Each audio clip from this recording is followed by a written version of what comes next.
क्लाउडपेयर्स.pk की आज की वीडियो में हम देखने जा रहे हैं हॉल मैनेजमेंट सिस्टम। इसको हम हॉल मैनेजमेंट और मार्की मैनेजमेंट सिस्टम भी बोलते हैं। तो हम स्टार्ट करते हैं सबसे पहले सेल के प्रोसेस और बुकिंग के प्रोसेस से। तो उसके लिए हमें पॉइंट ऑफ सेल पे जाना है। सॉफ्टवेयर को लॉगिन करते सामने आपके सामने ये डैशबोर्ड आएगा और यहाँ से आपको इस बटन पे जाना है और यहाँ पर आपके पास पॉइंट ऑफ सेल ओपन हो जाएगा। सो यहाँ पर पॉइंट ऑफ सेल जो है वो आपके पास टच स्क्रीन मोड में भी अवेलेबल होता है और अगर आप इसको मैनुअली सर्च करना चाहते हैं तो वो सर्च भी कर सकते हैं। टच स्क्रीन के लिए आपको यहाँ पर मौजूद टैब्स में से मेन्यू को सिलेक्ट करना होता है और आप किसी भी मेन्यू को जो भी आप चीज़ जिसको आप सेल आउट करने जा रहे हैं या बुकिंग करने जा रहे हैं उसको आप यहाँ से भी सिलेक्शन में कर सकते हैं। लाइक यहाँ पर क्लिक करेंगे तो यहाँ पर आइटम सेलेक्टेड आ जाएगी और अगर आप सर्च करने के यहाँ पर आना चाह रहे हो, जैसे कि मेरे पास यहाँ पर मेन्यू जो है वो मेरे पास डिफरेंट टाइप के अवेलेबल है, तो यहाँ से मैं मेन्यू 1 सेलेक्ट करता हूँ। तो एक मेन्यू और उस मेन्यू के अंदर जो जो आइटम्स जिस क्वांटिटी में है वो यहाँ पर सिलेक्शन के साथ आ जाएगी। तो ये हमारे पास एक मेन्यू नॉर्मल फॉर्म में आ जाता है और इसके अंदर जो जो आइटम्स हैं वो यहाँ पर आ जाती हैं। जितने पर्सनस के लिए मुझे बुकिंग करनी हो यहाँ पर मैं डायरेक्टली बुकिंग कर सकता हूँ उतनी क्वांटिटी के साथ। और अगर मुझे ये बुकिंग जो है वो नहीं करनी बल्कि डायरेक्टली बिलिंग करनी है तो यहाँ से मैं डायरेक्ट बिलिंग भी कर सकता हूँ।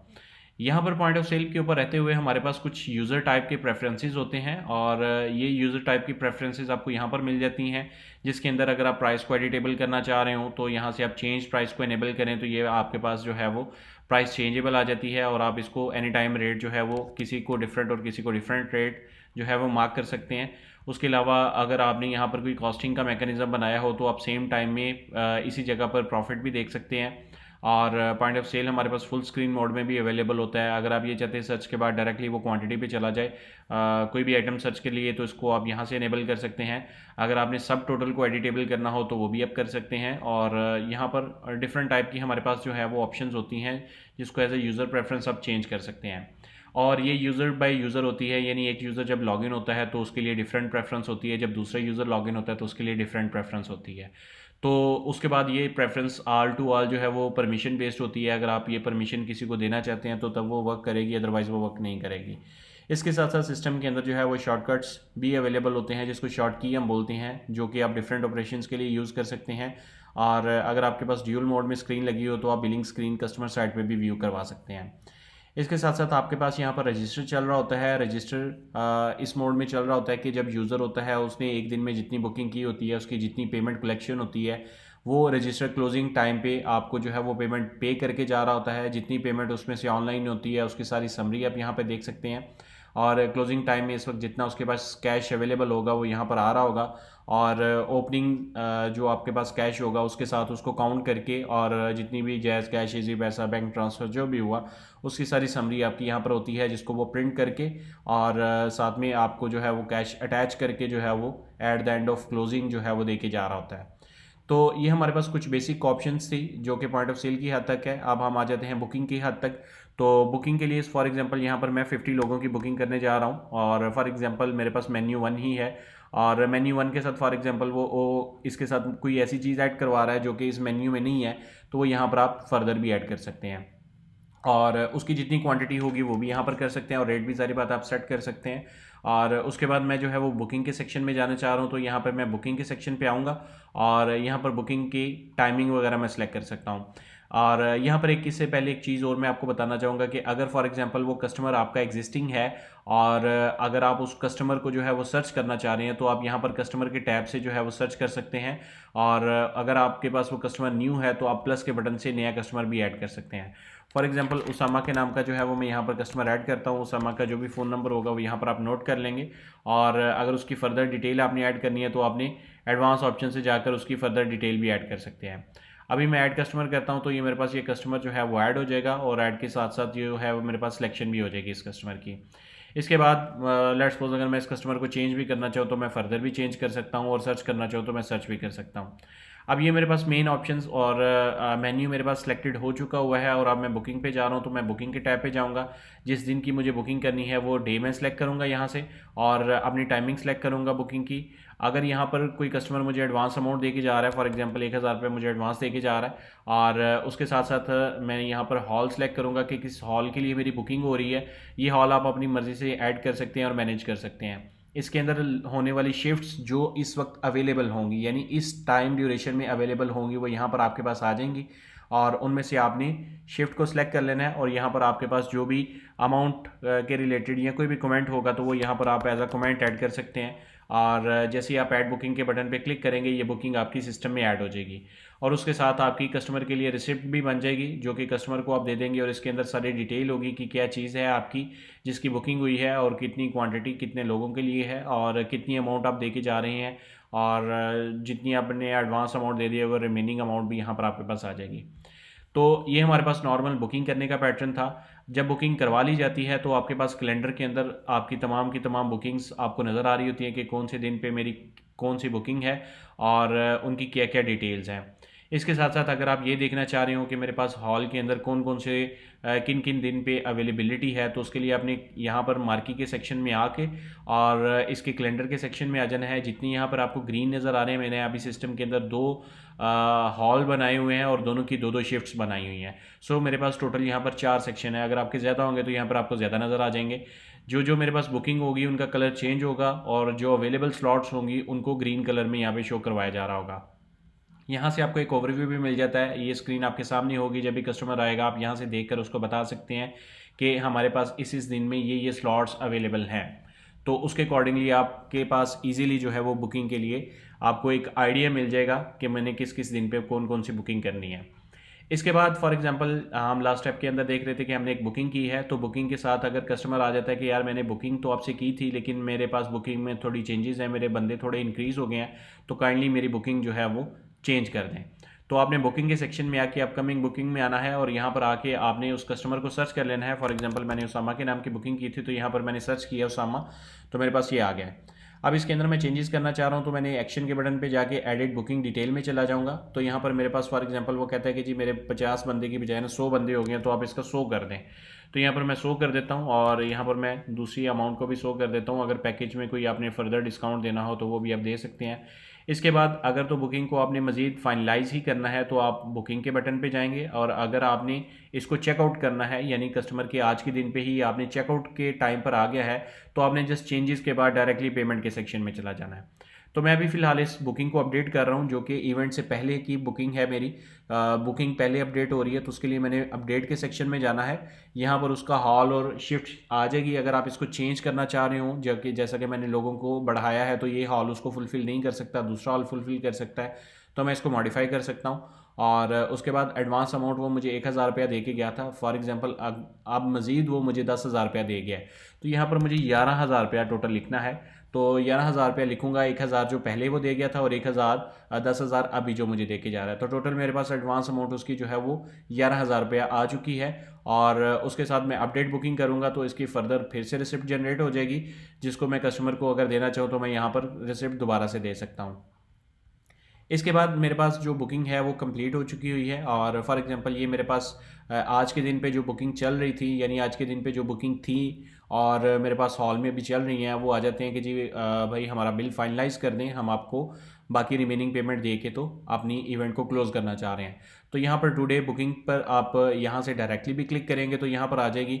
और अगर आपकी बुकिंग के सेक्शन से जाकर आप आना चाहें तो उसके लिए आपको जो है वो बुकिंग के सेक्शन में है। फॉर एग्जांपल अपकमिंग है तो अपकमिंग के सेक्शन से आप उसको एडिटेबल मोड में ला सकते हैं। फॉर एग्जांपल इसको मैं एडिटेबल मोड में ले आता हूँ और यहाँ पर पेमेंट के सेक्शन से जाके मैं इसको चेकआउट कर सकता हूँ। तो अभी मैंने आज के दिन पे जो बुकिंग थी उसी पे क्लिक करता हूँ तो उस बुकिंग की जो भी डिटेल होंगी जितनी भी अमाउंट्स मैंने ऐड की होंगी वो अमाउंट्स के साथ आ जाएंगे। और मैंने सिर्फ पेमेंट के सेक्शन पे जाना है। इसमें मैं हॉल चार्जेस और बाकी जितनी भी चीज़ें होंगी वो मैं यहाँ पर जो करना चाह रहा हूँ मैं कर लूँगा। अब ये बुकिंग में फॉर एग्जांपल मैं जो है यहाँ पर इतनी अमाउंट जो है वो एज आ सर्विस चार्जेस डाल रहा हूँ और फॉर एग्जांपल मैं मार्की की चार्जेस भी डालना चाह रहा हूँ तो यहाँ पे मैं मार्की की चार्जेस भी डाल सकता हूँ। और उसके बाद जो भी अमाउंट मेरी पेबल होगी वो यहाँ पर आ जाएगी और देन मैं इसको सबमिट करूँगा तो ये मेरे पास बिल फाइनलाइज हो जाएगा और उसके अंदर सारी डिटेल आ रही होगी कि मेरे पास क्या क्या चीज़ें जो हैं वो अवेलेबल थी और मैंने कितनी पेमेंट्स के साथ इसको क्लोज़ कर दिया है। तो ये मेरे पास ओवरऑल इवेंट को बुक करना और उसकी जो है वो तमाम तर मैनेजमेंट थी। इसके बाद मेरे पास फर्दर आ जाता है कि अगर मैंने इसके अंदर कोई चेंजेस करनी है, अपना मेन्यू कैसे बनाना है, अपने हॉल को किस तरह से मैनेज करना है, अपने डिफरेंट टाइप के एक्सपेंसेस, अपनी पेमेंट्स, परचेजेस, इन तमाम तर चीज़ों को मैनेज करने के लिए मैं आपको वन बाय वन गाइड करता हूँ। तो सबसे पहले हम आ जाते हैं जी, हमारे पास यहाँ पर सर्विसेज होती हैं। अगर आप कस्टमर को डिफरेंट टाइप की सर्विसेज दे रहे हैं जो कि प्रोडक्ट नहीं होती, यानी ऐसी चीज़ें जिनकी आप सिर्फ सर्विसेज दे रहे हैं और उनका आपको स्टॉक मैनेज नहीं करना, तो उसके लिए आपने सर्विसेज के सेक्शन को यूज़ करना है। और आप ऐड सर्विस के सेक्शन से जाकर यहाँ पर name, estimated cost, sale price, ये ऐड करके आप सर्विस ऐड कर सकते हैं। और जैसे कैटरिंग की, लॉन्ड्री की सर्विस आप दे रहे हैं फॉर एग्जांपल, तो वो आप यहाँ से ऐड कर सकते हैं। आपके तमाम की तमाम प्रोडक्ट्स जो कि आप कस्टमर को सेल आउट कर रहे हैं वो आपके इस सेक्शन में आएगी, जिसकी आपकी फर्दर इन्वेंट्री भी मैनेज होगी। तो उसके लिए आपने ऐड प्रोडक्ट के सेक्शन में जाना है। यहाँ पर जाकर आप प्रोडक्ट का नेम लिखेंगे, यहाँ से आप कैटेगरी सेलेक्ट करेंगे। आप कैटेगरी न्यू बनाएंगे तो इसके लिए जस्ट आपने टाइप करके एंटर करना है, तो ये आपकी कैटेगरी क्रिएट हो जाएगी। यहाँ पर कॉस्ट और सेल प्राइस आपने ऐड करनी है और ऐड के बटन पे क्लिक करना है, तो ये आपकी प्रोडक्ट ऐड हो जाएगी। इसके साथ फर्दर हमारे पास डिफरेंट टाइप की डिटेल्स होती हैं जो कि यहाँ पर सेक्शन में अवेलेबल होती है। आप वेरिएंट्स वाइज चीज़ों को मैनेज कर सकते हैं, सप्लायर वाइज, यूनिट वाइज, और अगर आपके पास पीसीज बॉक्सेस का कोई कॉन्सेप्ट हो तो उसको भी आप यहाँ से मैनेज कर सकते हैं। और लिस्ट प्रोडक्ट के अंदर मेरे पास ये तमाम की तमाम प्रोडक्ट्स आ जाएंगी। इसके बाद हमारे पास सबसे इंपॉर्टेंट सेक्शन जो होता है वो होता है कि एक सबसे पहले आपके पास प्रोडक्ट बनाई जाती हैं, जैसे फ्रेश सैलेड है, स्वीट है, रायता है। अब मुझे इसका एक मेन्यू प्रिपेयर करना है, तो मेन्यू प्रिपेयर करने के लिए मुझे कंबो प्रोडक्ट के सेक्शन में जाना है और यहाँ पर जाने के बाद मुझे ये एक्शन बटन से ऐड प्रोडक्ट पे जाना है। अब ऐड प्रोडक्ट पे जाते हुए यहाँ पर मैं अपना एक मेन्यू ऐड करूँगा, जो कि मेरे पास एक कम्बिनेशन ऑफ प्रोडक्ट्स होता है। जैसे मेन्यू, मैं इसको नाम दे देता हूँ मेन्यू 70, और इसको मैं एक कैटेगरी ऐड करूंगा, फॉर एग्जांपल जनरल कैटेगरी। और यहाँ पर मेरे पास क्या क्या चीज़ें आती हैं वो मैंने यहाँ पर ऐड कर लेनी है। जैसे कि मैं यहाँ पर स्वीट ऐड कर रहा हूँ और स्वीट के बाद सैलेड ऐड कर रहा हूँ और फ्रेश सैलेड और कचूमर सैलेड, और उसके साथ जो भी मैं आइटम्स इसके अंदर ऐड करना चाहता हूँ मैं वो आइटम्स ऐड कर सकता हूँ।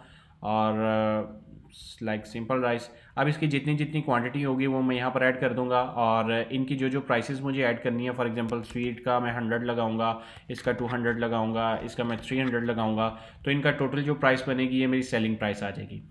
अब इन सारी आइटम्स को अगर तो मैं as a combination of product use करना चाह रहा हूँ तो मैं यहाँ पर डायरेक्टली भी जो है वो जस्ट ऐड कर दूंगा। और अगर मैं चाहता हूँ कि जैसे ही मेरे पास ये मैं मेन्यू सेलेक्ट करूँ ये तीनों आइटम मेरे पास एज अ सेलिंग ऐड हो जाएं, तो उसके लिए मैं जो है वो यहाँ पर चेक लगा सकता हूँ कि सेलेक्ट एज इंडिविजुअल आइटम्स। तो जैसे ही मैं इसको चेक लगाऊंगा तो ये मेरे पास ऐड प्रोडक्ट करने के बाद जैसे ही मैं मेन्यू 70 को सिलेक्ट करूंगा ये तीनों आइटम्स मेरे पास इंडिविजुअली सिलेक्ट होकर आ जाएंगी। और अगर मैं ये ऐसा चाह रहा हूँ कि मेरे पास जो है ना वो मैंने कम्बिनेशन ऑफ मेरे पास चीज़ें हैं जिसके अंदर मैं कस्टमर को चूज़ करवाना चाह रहा हूँ कि तुम इसमें से कम ज़्यादा कर लो, तो उसके लिए मैं इस आइटम को भी यूज़ कर सकता हूँ। अब मैं ऐड प्रोडक्ट करूँगा, ऐड प्रोडक्ट करने के बाद मैं पॉइंट ऑफ सेल पे जाता हूँ। यहाँ पर जाकर मैं मेन्यू सर्च करता हूँ अपना मेन्यू 70, तो यहाँ पर मेरे पास मेन्यू 70 आ जाता है। जैसे ही मैं सेलेक्ट करता हूँ यहाँ पर मेरे पास सारी आइटम्स आ जाती हैं और इनके अंदर मैं अपनी जो जो प्राइस या जो जो क्वांटिटी या कस्टमर कहता है यार ये स्वीट इसमें से निकाल दो, मुझे जस्ट जो है ना कचूमर सलाद और राइस चाहिए, तो उसकी जो आप रेट बनाना चाहते हो आप रेट बना सकते हैं। इस तरह से आप कम्बिनेशन ऑफ पैकेजेस भी बना सकते हैं जो कि आप कस्टमर को ऑन डिमांड दे सकते हैं। तो ये ऑप्शन भी आपके पास यूजेबल होती है। और इसके बाद फिर हमारे पास ऑप्शन आ जाती है कि जी हमने अपने पास इन्वेंट्री मैनेज करनी है, तो उसके लिए मेरे पास क्या क्या फर्दर ऑप्शंस हैं। तो उसके लिए हमारे पास जो है वो कंज्यूमेबल प्रोडक्ट की ऑप्शन होती है। कंज्यूमेबल प्रोडक्ट वो होती हैं जो कि आप अपनी इन्वेंट्री के लिए यूज़ करते हैं, इसको आप सेल आउट नहीं कर रहे होते लेकिन आपने अपनी मैनेजमेंट के लिए इसको यूज़ किया कर रहे होते हैं। इसमें वो तमाम आइटम्स आ जाती हैं जो किचन के रिलेटेड है, इसमें वो तमाम तरह आइटम्स आ जाती हैं जो आपकी लॉन्ड्री या आपकी सफाई के रिलेटेड हैं या आपने उसको अपनी किसी भी कंजप्शन के लिए यूटिलाइज़ करना है। तो उसके लिए हमारे पास ये लिस्ट ऑफ कंज्यूमेबल प्रोडक्ट आ जाती हैं। न्यू प्रोडक्ट बनाने के लिए आपने ऐड कंज्यूमेबल प्रोडक्ट पे जाना है। ऐड कंज्यूमेबल प्रोडक्ट पे जाने के बाद आप उसके अंदर फॉर एग्जांपल यहाँ पर मैं एक ड्रिंक ऐड कर लेता हूँ और उसको मैं कैटेगरी एलोकेट कर दूंगा जो भी उसकी कॉस्ट है, और यहाँ पर सेल प्राइस नहीं आएगी क्योंकि ये मेरी जो प्रोडक्ट है ये मैं सेल आउट नहीं कर रहा, तो इसको मैंने अपनी कंजम्पशन के लिए यूटिलाइज़ करना है। तो यहाँ पर मैं जस्ट ऐड प्रोडक्ट पे क्लिक करूँगा तो ये मेरी प्रोडक्ट ऐड हो जाएगी। और प्रोडक्ट ऐड होने के बाद मैंने फर्दर इसके अंदर अगर कोई वर्किंग करनी हो तो मैंने स्टॉक वगैरह इसकी मैनेजमेंट करना हो तो उसके लिए मैं परचेज़ के सेक्शन में जाऊँगा। परचेज़ के सेक्शन में जाने के बाद जब मैंने इसको परचेज़ करना है तो मेरे पास इसकी क्वांटिटी मैनेज होगी। तो परचेज़ बनाने के लिए मैं परचेज़ के सेक्शन में जाऊँगा। यहाँ पर जाने के बाद मैं अपने सप्लायर को, अगर तो मेरे पास न्यू है तो मैं प्लस के बटन पे क्लिक करूँगा और अगर वो एग्जिस्टिंग है तो यहाँ पे मैं सर्च कर सकता हूँ। यहाँ पर सर्च करने के बाद मेरे पास जो भी आइटम है, जैसे मैंने अभी एक ड्रिंक ऐड की है तो यहाँ पर मैं सर्च करूँगा तो वो ड्रिंक मेरे पास सर्च होकर आ जाएगी, और ये ड्रिंक जो है वो इसकी जो भी प्राइस होगी, कॉस्ट होगी, वो मेरे पास यहाँ पर आ जाएगी। उसके जितने यूनिट मैं परचेज़ कर रहा हूँ वो यहाँ पर आ जाएंगे। और जैसे ये कोका कोला अली ट्रेडर से मैंने इसको परचेज़ करूँगा, इसका करंट बैलेंस भी चल रहा होगा कि मैंने अभी इसके कितने पैसे देने हैं, और उसके साथ साथ जो है वो मेरे पास अभी इसका क्या बिल बन रहा है, जितनी क्वांटिटी में इसे परचेज़ कर रहा हूँ वो क्वांटिटी मैं यहाँ पर ऐड करूँगा और देन सबमिट करूँगा। तो यहाँ पर दो काम इकट्ठे हो जाएंगे, एक तो मेरे सप्लायर का बैलेंस भी मेंटेन हो जाएगा और उसके साथ साथ मेरे पास स्टॉक की इन्वेंट्री भी ऐड हो जाएगी। इसके अंदर फर्दर एक डिटेल ऑप्शंस भी हैं जो कि आप हमारी दूसरी वीडियो में चेक कर सकते हैं परचेज़ के रिलेटेड। और उसके बाद हम कंज्यूमेबल प्रोडक्ट पे आ जाते हैं। जब कंज्यूमेबल प्रोडक्ट हमारे पास एक बार ऐड हो जाती हैं तो उसको हमने स्टॉक को इशू करना होता है। तो स्टॉक इशू के लिए मैं स्टॉक इशू वाली ऑप्शन में आ जाऊँगा, और यहाँ पर मेरे पास दो तरह के स्टॉक इशू होते हैं। लाइक मैं किचन को कुछ स्टॉक इशू कर सकता हूँ कि ये सारी चीज़ें मैं तुम्हें दे रहा हूँ आज के इवेंट के लिए, इनमें से जो बच जाएंगी वो मैं रात को वापस भी आपसे ले सकता हूँ। तो उसके लिए हमारे पास ऐड इशुएंस की ऑप्शन है, सबसे पहले हम उस पर आते हैं। तो यहाँ पर आप आके जो जिस बंदे को अपना स्टॉक इशू कर रहे होते हैं वो यहाँ पर आप सेलेक्ट कर लेते हैं, और उसके बाद ये आपके एम्प्लॉयज़ के सेक्शन से आ रहा होता है। तो एम्प्लॉयज़ के सेक्शन में हमारे पास इस वक्त हमारे पास एम्प्लॉय मौजूद नहीं है। जब हम एम्प्लॉय ऐड करेंगे तो वो हमारे पास एम्प्लॉय आ जाएगा। जैसे कि फॉर एग्जांपल मैं यहाँ पर टेस्ट ऐड करता हूँ और उसकी मैं एक सैलरी ऐड कर देता हूँ। फॉर एग्जांपल उसकी सैलरी 1000 रुपया है, और मैं इसको ऐड कर देता हूँ, और उसके बाद मैं दोबारा से कंज्यूमेबल प्रोडक्ट में जाके स्टॉक इशुएंस में आता हूँ। सो स्टॉक इशुएंस में आने के बाद मुझे सबसे पहले ऐड स्टॉक इशुएंस में आना है, और यहाँ पर आकर मैं एम्प्लॉय ऐड सेलेक्ट करूँगा। उसके बाद जो आइटम मैं यहाँ पर इशू करने जा रहा हूँ उसको मैंने यहाँ पर सर्च कर लेना है, तो वो मेरे पास सर्च हो जाएगी। अब यहाँ पर मेरे पास उस प्रोडक्ट के कितने यूनिट मैं उसको दे रहा हूँ, कितने किलोग्राम दे रहा हूँ, वो यहाँ पर मैंने सेलेक्ट कर लेना है। और सिलेक्शन के बाद जब मैं इसको सबमिट करूँगा तो ये स्टॉक उसको इशू हो जाएगा। जब स्टॉक उसको इशू हो जाएगा तो ये मेरी इन्वेंट्री से भी आउट हो जाएगा, और फर्दर मैं इसके अंदर नोट्स भी ऐड कर सकता हूँ, ये मैं किस पर्पज़ के लिए दे रहा हूँ, किस डिपार्टमेंट को दे रहा हूँ, उसकी सारी डिटेल मेरे पास यहाँ पर आ जाती है। और जब मैंने इस स्टॉक को वापस लेना होगा, लाइक मैंने इवेंट के बाद देखा कि मेरे पास तो मेहमान कम आए थे, तो ये जितनी चीज़ें मैंने इशू की हुई थी ये मुझे कुछ इसमें से वापस भी आनी चाहिए। तो रिटर्न स्टॉक जैसा कि मेरे पास 40 मैंने इशू की हुई थी और रिटर्न मुझे 10 जो है वो वापस आ जाती हैं, तो उसके लिए मैं इसको रिटर्न पे जाकर सबमिट करूंगा तो ये मेरा स्टॉक भी रिटर्न हो जाएगा। और उसके बाद फिर मेरे पास इसकी मैनेजमेंट स्टॉक की भी हो जाएगी कि मेरे पास ये आइटम जो है वो वापस आ चुकी हुई है। तो यूँ हमारे पास हमारे नॉर्मल स्टॉक की मैनेजमेंट होती है। उसके बाद अगर आपके 2-3 वेयर हाउसेज हों तो आप स्टॉक को ट्रांसफ़र भी कर सकते हैं एक वेयर हाउस से दूसरे वेयर हाउस में, ताकि आपको पता हो कि कौन सी आइटम मेरी इस वक्त किस वेयर हाउस में मौजूद है और उसकी क्या स्टेट है। तो उसके अलावा यहाँ पर हमारे पास डिफरेंट टाइप की फिर रिपोर्ट्स भी अवेलेबल होती हैं, जिसमें आपकी adjustment report, stock related report कि मेरे पास क्या सामान आया, किसको मैंने इशू किया, कब कब किया, उसके रिलेटेड, और उसके लेजर्स भी मेंटेन हो जाते हैं। तो ये हमारे पास कंज्यूमेबल प्रोडक्ट की मॉड्यूल है। और इसके साथ साथ फिर हमारे पास आ जाता है हमारे कस्टमर का मॉड्यूल। कस्टमर के मॉड्यूल के अंदर हम जाते हैं तो यहाँ पर हमारे कस्टमर की तमाम पेमेंट्स, उसके साथ होने वाली तमाम जितनी भी ट्रांजैक्शंस हैं वो हमें कस्टमर के सेक्शन में मिलते हैं, और कस्टमर के रिलेटेड रिपोर्ट्स और लेजर्स हमें इसके रिपोर्ट सेक्शंस में मिल जाते हैं। यहाँ पर जितने भी कस्टमर्स होते हैं उनके साथ जितने भी लेजर्स, जितने बैलेंसेस चल रहे होते हैं वो हमें इस सेक्शन में मिल जाते हैं। इसके साथ साथ हमारे पास अगर हम आ जाते हैं कि अपने कस्टमर्स की हमने पेमेंट डायरेक्टली रिसीव करनी हो तो हम यहाँ पर पेमेंट रिसीवेबल के ऑप्शन से आकर कस्टमर सेलेक्ट करते हैं, और उस कस्टमर का जो बैलेंस होता है वो यहाँ पर आ जाता है। आप एडवांस में अमाउंट्स अगर लेना चाह रहे हो तो वो भी आप यहाँ पर डायरेक्टली रिसीव भी कर सकते हैं, और उसका प्रिंट अगर आपने कस्टमर को देना हो तो यहाँ से डायरेक्टली प्रिंट भी आप दे सकते हैं। तो जैसे ही अमाउंट ऐड होगी उसका प्रिंट भी आप कस्टमर को दे सकते हैं कि ये हमने आपसे अमाउंट रिसीव कर लिया है। और ये हमारे पास कुछ बेसिक लेवल पे है, इसके भी आप एडवांस वीडियोस इसके एडवांस सेक्शन से जाके देख सकते हैं। डेली बेसिस पे होने वाले एक्सपेंसेस आप यहाँ से ऐड कर सकते हैं, ऐड एक्सपेंस के सेक्शन से जाके। यहाँ पर आपने कैटेगरी एक्सपेंस की सिलेक्ट करनी होती है, और उस कैटेगरी के अंदर आप दो टाइप में सेग्रीगेट कर सकते हैं। जैसे होम एक्सपेंस है तो इसके अंदर आपके पास सब कैटेगरी भी आ सकती है कि किस टाइप की एक्सपेंसेस हैं, उसके अंदर आप अपनी अमाउंट ऐड कर लेते हैं, और अमाउंट ऐड करने के बाद अगर एक से ज़्यादा एक्सपेंस ऐड करनी हो तो सेव एंड कंटिन्यू कर सकते हैं। एक एक्सपेंस के बाद विंडो दोबारा से ओपन हो जाएगी और नेक्स्ट एक्सपेंस के लिए अवेलेबल हो जाएगी, तो नेक्स्ट एक्सपेंस आप इधर ऐड कर सकते हैं। तो यूँ हमारे डिफरेंट टाइप के एक्सपेंसेस भी मैनेज हो जाते हैं, और जो कि यहाँ पर लिस्ट में नज़र आ रहे होते हैं। कैटेगरीज बनाने के लिए आप इसकी सेटिंग के सेक्शन से आके एक्सपेंस कैटेगरीज में आप इसके एक्सपेंसेस बना सकते हैं। इसकी भी डिटेल सेक्शन को देखने के लिए आप इसकी डिटेल वीडियो देख सकते हैं। और उसके बाद हमारे पास फाइनेंस का सेक्शन आ जाता है, जिसके अंदर हम देखते हैं कि जी हमारी जितनी भी नंबर ऑफ़ ट्रांजेक्शन्स होती हैं, हमारे बैंक अकाउंट्स होते हैं, वो हमें इस सेक्शन में नज़र आ रहे होते हैं। यहाँ पर हम अपने तमाम बैंक अकाउंट्स बना लेते हैं और उसकी मैनेजमेंट कर लेते हैं। और अगर हमें इसके अंदर कोई रिपोर्टिंग देखनी हो तो हम समरी रिपोर्ट में आके हमारी होने वाली डेट ट्रांजेक्शन्स यहाँ पर हम जो है वो चेक कर सकते हैं कि हमारी क्या क्या ट्रांजेक्शन्स हुई हैं और वो किस किस फॉर्मेट में हुई हैं। तो यहाँ पर मेन उनकी जो है वो समरी आ जाती है। जब हम इस पर क्लिक करते हैं तो उसकी फ़र्दर सेग्रीगेशन आ जाती है। जब मैं उसके ऊपर फर्दर क्लिक करता हूँ तो उसके रिलेटेड भी फर्दर डिटेल भी आ जाती है। जितनी पेमेंट्स मुझे जिस जिस सेक्शन से रिसीव हुई होती हैं या जितनी पेमेंट्स मैंने सप्लायर्स को की होती हैं वो तमाम तर यहाँ पर रिकॉर्डेड होती हैं और उनकी डिटेल भी मैं देख सकता हूँ कि किस किस पर्सन से मुझे कितनी कितनी पेमेंट्स आई हुई हैं। तो यूँ हमारे पास उसकी तमाम की तमाम रिकॉर्डिंग हमारे फाइनेंस मॉड्यूल के अंदर हो रही होती है।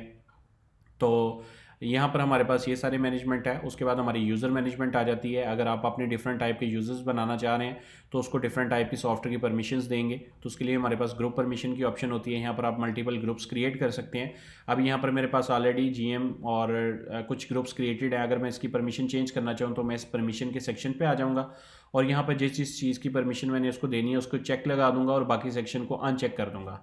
इसके सेव करने पर ये मेरे पास परमिशन का सेक्शन रेडी हो जाता है। और उसके बाद जब मैं एक यूज़र ऐड करूँगा ऐड यूज़र के सेक्शन से जाके, तो यहाँ पर मैं अपना स्टाफ या जो भी ग्रुप उसको देना चाह रहा होता हूँ वो दे दूँगा। उसके बाद मैं अपनी ब्रांच और बाकी इसके राइट्स वगैरह की मैनेजमेंट कर सकता हूँ। यहाँ पर मैं डिटेल फिल करके सबमिट करूँगा तो ऑटोमेटिकली मेरे पास जो है वो यूज़र क्रिएट हो जाएगा और उस यूज़र को वो अपने सिस्टम में लॉगिन भी कर सकता है। ऑनर किसी भी यूज़र के अकाउंट में लॉगिन कर सकता है। जैसा कि यहाँ पर मेरे पास ये जीएम का अकाउंट है। अगर मैं इसके अकाउंट में जाना चाहूँ तो मैं यहाँ पर क्लिक करूँगा तो मैं उसके अकाउंट में आ जाऊँगा। उसको जो परमिशंस होंगी उसको वही सेक्शंस नज़र आ रहे होंगे और वो उसके अलावा कोई और ऑपरेशन नहीं कर सकेगा। यहाँ पर हमारे पास बाकी मेन डैशबोर्ड आ जाता है जिसके अंदर हमें कुछ समरीज मिल रही होती हैं कि हमारे पास क्या चीज़ें ज़्यादा बिक रही हैं, कौन सी चीज़ें कौन सी कंपनी की ज़्यादा बिक रही हैं, हमारे पास क्या आइटम ज़्यादा रनिंग में चल रही है। और इस तरह से आपके पास कुछ स्टैट्स भी आपको दिखा देता है जो कि आपके बिज़नेस को डिफरेंट लेवल के ऊपर कंपेयर करने और प्लानिंग करने के लिए हेल्प आउट हो जाता है। इसके अलावा हमारे सॉफ्टवेयर में बेशुमार डिफरेंट टाइप के मॉड्यूल्स हैं जो कि आप डिफरेंट टाइप की ऑन डिमांड हम आपको उसके रिलेटेड वीडियोस और बाकी चीज़ें प्रोवाइड कर सकते हैं। सो उसको जानने के लिए आप हमारी हेल्पलाइन पर रब्ता कर सकते हैं।